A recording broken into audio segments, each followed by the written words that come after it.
রাজকুমার সিনেমার সেকেন্ড গানটা তো রিলিজ হয়ে গেল। এই গানটা যখন আমি প্রথম শুনি, প্রথমেই আমার বলতে হয় সেটা হচ্ছে এর লিরিক্স এবং এর মিউজিক। এই দুইটার কম্বিনেশন গানটাকে একটা এক্সট্রিম এবং আউটস্ট্যান্ডিং গানে পরিণত করেছে।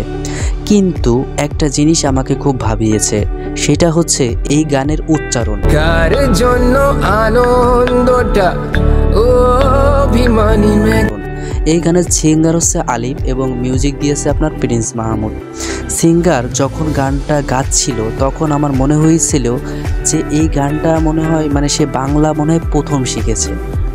বাংলা প্রথম যখন মানুষ শেখে, এইটার যখন একটা ভাইব থাকে ভিতরে, উচ্চারণটা ঠিকভাবে করতে পারে না, ঠিক তেমনি আমার মনে হয়েছে আলিফ ঠিকভাবে উচ্চারণটা করতে পারতেছে না। আসলে আমার যতটুকু ধারণা যে এইটা হচ্ছে মুভির সাথে কানেক্টেড, এইখানে যে হিরো থাকবে সে হয়তো আমেরিকায় বড় হবে বাংলাদেশি, কিন্তু আমেরিকায় বড় হবে, যে কারণে সে বাংলাটা খুব ভালোভাবে উচ্চারণ করতে পারে না। আর এই গানে দুইটা সিকোয়েন্স দেখানো হয়েছে, একটা হচ্ছে যুক্তরাষ্ট্র এবং আরেকটা হচ্ছে বাংলাদেশ। যুক্তরাষ্ট্রেই বেশি সিনগুলো দেখানো হয়েছে। এবং একটা পজিটিভ থিঙ্কিং হচ্ছে এই গানের একটা পজিটিভ বড় একটা দিক, সেটা হচ্ছে এর কালার গ্রেডিং এবং এর প্লেসগুলো আছে, যে লোকেশনে শ্যুটগুলো করা হয়েছে গানের, এক কথায় অসাধারণ।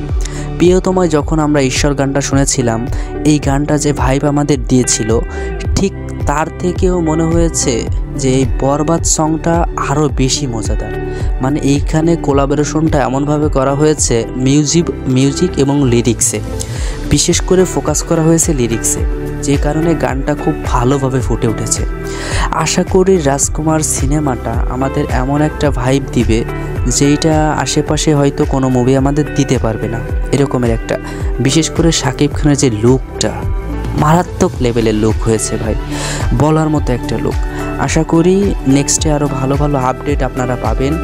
আজকে এই পর্যন্ত, ভালো থাকবেন, সুস্থ থাকবেন। বরবাদ গানটা আপনাদের কেমন লেগেছে নিশ্চয়ই আমাকে কমেন্টে জানাবেন। ধন্যবাদ। ভালো।